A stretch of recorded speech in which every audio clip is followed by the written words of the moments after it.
In this example, I want to fill a tank with a liquid and then get an analysis of the pressure exerted on the sides of the tank and see how much it's deforming. And then we could animate that deformation and see how the part is bending. Keep in mind that this is an exaggerated deformation that we are viewing. Let's start out by going to the top view on our view cube, and then I'm going to create a new sketch on the XZ plane, and I will draw a center point rectangle at the origin. I'll dimension this rectangle as 18 inches by 12 inches. Alright, then I'm going to extrude this. Let's assume that we work with a company that gets some of their parts in metric units and some of them in inch units. And so we can mix and match units. So let's say that we want to go 760 tall on this. That to be millimeters, so make sure that I put in the mm for millimeters. So my tank is 760 millimeters tall, but for the purpose of this analysis, I'm going to divide the tank up into 10 divisions, and so I'm going to do that divided by 10. Alright, so here is the first division of my tank. I'm going to do shell, and I'm going to remove both the top face and the bottom face of this tank, and I'm going to make that shell thickness 0.135. I'll save the file, and then I'm going to do a rectangular pattern, and I want to pattern this solid body. So I'm going to select pattern solids, and I want to make new solid bodies for each element of the pattern. So I'm going to select for create new bodies, and then I'm going to, for the direction, I'm going to set in the Y direction, and I want to make 10 copies, and I want those copies to be the 760 millimeters, remember to put the units in, divided by 10. 10 copies, 760 millimeters total. And so up here I see that I have now 10 solid bodies. And I want to close off the bottom body, so I'm going to start a new sketch on the XZ plane, and I'll project geometry this corner and this corner, and then draw a rectangle between those two corners. I'll then extrude this rectangle, and I want to extrude it a distance of 0.135.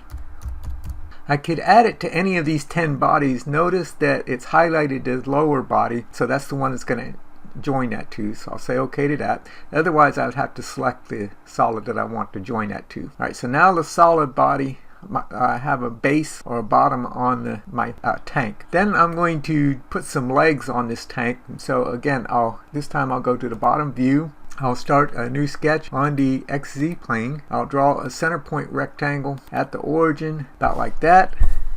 I'm going to change all of this to construction, and then do a polygon with 4 sides at this corner. I want to put a horizontal constraint on one of these lines, and then I'm going to dimension this distance as 2 inches. I want to dimension the width of the rectangle as 15.35 and the vertical height of the rectangle as 9.25. Then I'm going to offset this square in a distance of 0.185. It all turns dark. It's all fully constrained. So I'm going to then extrude this, and I want to get the area in between those two squares. I want to extrude that a distance of 8 inches, and I want to do that as a new solid body. So I'll tell it new solid. I'll flip the direction. So I'm going to come down 8 inches for this leg. And now I have 11 solid bodies. I'm going to make that sketch visible again, and then I'm going to do a rectangular pattern of this leg, and actually I want to do it as a solid body, so I'll pattern solids, and I want to create new solid bodies, create new bodies.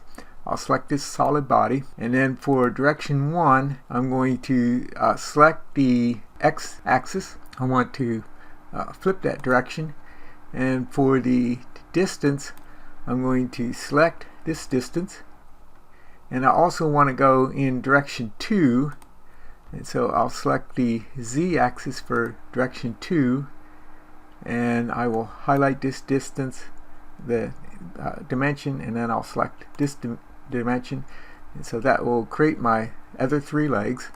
And so now I have these 10 solid bodies and the 4 legs, so a total of 14 solid bodies. I'll turn off the visibility of the sketch. Now we might want to put a lid on this tank as well. That lid could add some structural stability to this tank, but let's assume a worst case condition. We've taken the lid off, so we want to see then when we fill this up with liquid, how much do the sides of the tank bow out. I'm going to go to set my material, and I'll set that to stainless steel, and then I'll go to environments and I'll do stress analysis. I'll create a study. I'll leave everything on the defaults. Actually, down here where it says contacts, so we're going to have some contacts in between these bodies. Let's put our tolerance to 0.135. Actually, we could do half of that. The thickness of our wall thickness here. I'll go ahead and put it on 0.135. What we don't want is, for example, let's assume this was 8 inches from here to here. We don't want the top of this to be bonded to the bottom or the top of this part. So 8 inches would be too big of a tolerance. 0.135 will be a good tolerance value. Now I have some parts that are very thin compared to, so it's really long but thin, and when we have a part like that we have to use a different set of mathematics using thin bodies. So I'm going to select find thin bodies, and it found all of these bodies as thin bodies. I'll say OK, and then OK again. Now it failed to do mid surfaces for some of these, and sometimes it works the first time, sometimes it doesn't. So I'll do that again. So I'll do thin bodies again, and I'll say OK again, and say OK. This time it worked on the second try. So don't give up when something doesn't work as expected the first time around. You may need to do some adjustments to get everything to work. Now when we did this thin surfaces, we have a gap in between here, and so we need to bond together these parts, and right now notice there are no contacts here. I'm going to select automatic contacts, and that's that tolerance that we set earlier. So I'll do automatic contacts. It will go through, and now under our contacts we have bonded contacts between the edges of all of these parts as though they were welded together. I'm then going to put a fixed constraint on each of the legs. Now I could do one fixed constraint and select the bottom of all 4 legs, but later on I want to show a reason for doing these separately. So I'm going to do 4 separate fixed constraints. Now we can get the reaction force on each one of these legs separately if we do them separately. Otherwise we'd only get a single total reaction force. But if I have an unbalanced load, I might want to know what the reaction force is on each one of those fixed constraints. So we're going to fill this with water, and it's 760, or some fluid, and it's 760 millimeters tall. Let's go to this blank file that I've created called water column, and I'm going to start a new sketch then on the XY plane, and I will draw a rectangle. I'll do coincident between the midpoint of this bottom line and the origin, and I'm going to make the width of this 1 inch, and then I will make the height of it the 760 millimeters. Actually we had make sure you put the millimeters. We actually had the distance, we did a shell, so we reduced that distance a little bit, but we'll just assume that it's the full 760 millimeters. I'm then going to extrude this mid-plane a distance of 1 inch, so that gives me a 1 by 1 base column of water of a particular height.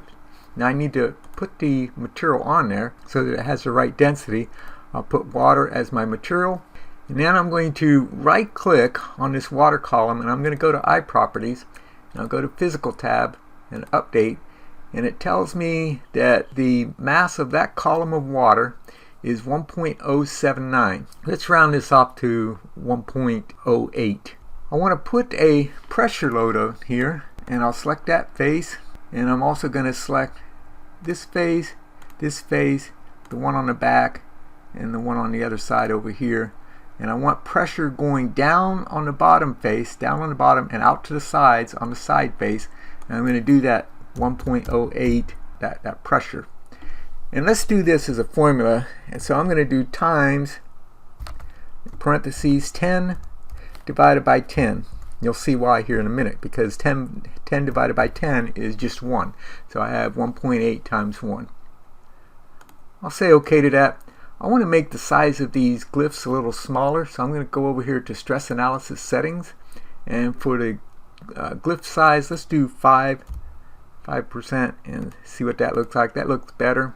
Now let's see how much force we put on here. So we put a pressure of 1.08 on the bottom here. Let's go to the inspection tab and let's measure the area on the bottom of this. And so we see that it's about 212 square inches, and so we have just over 1 pound per square inch. So we have just over 212 pounds of force that we have put on the base of this tank. Now as we go up, the hydrostatic pressure is a little bit less as we go up the column.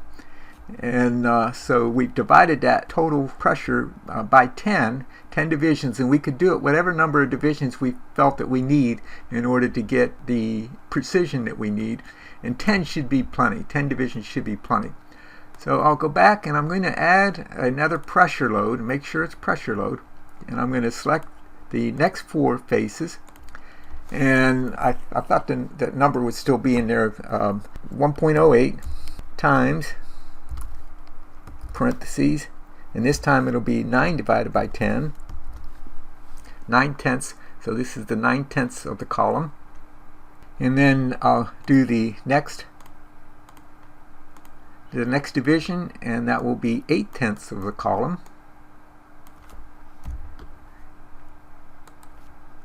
and we'll work our way up until we get to the top, and so 7/10,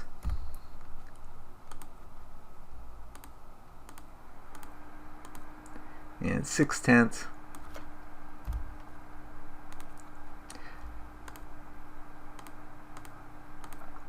and 5/10. Now because we're doing this as divisions, it's discrete numbers, but if we were doing a true hydrostatic analysis, this would be continuously variable, but our results will be close enough doing it as discrete divisions.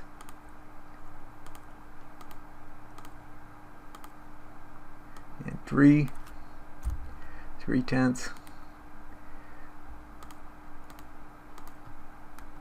and 2/10 of the pressure, and then our final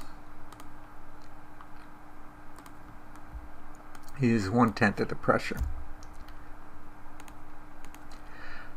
Alright, we've applied our pressure load that gradually decreases as we go up the tank, or gradually increases as we go down the tank, based on how high we fill this tank.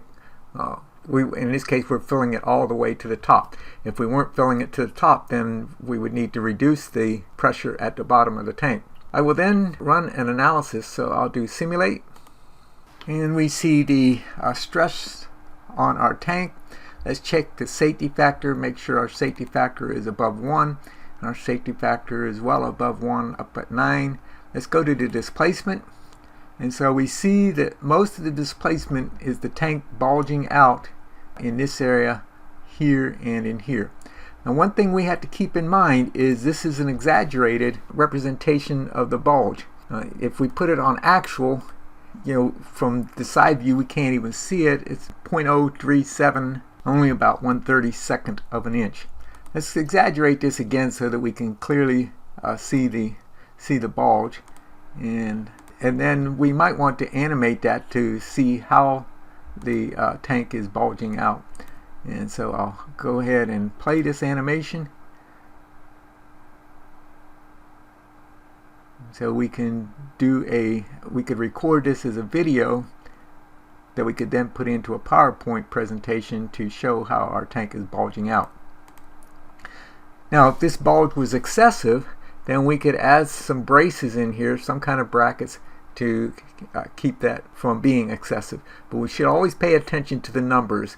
Don't just look at the pretty pictures and assume that it's dramatically deforming like our exaggerated representation. I might want to know then what the load is on each one of these legs, and so that will be the load of both the liquid inside the tank and the weight of the tank. And so if I come over to the constraints and I right click on fixed constraint and I get the reaction force, it tells me that I have about 58 pounds force on that leg, and so I can get each one. And when I do that, we're expecting to get exactly the same load on each leg, but we might have slightly different loads on the legs because, again, our mesh isn't perfect, and we haven't done a mesh refinement. And so because our mesh isn't identical, symmetrical about the entire model, we might have a very slight difference between one reading and the next without having hydrostatic analysis tools in Inventor. In other programs like Nastran InCAD, we can do a hydrostatic analysis without dividing up our part.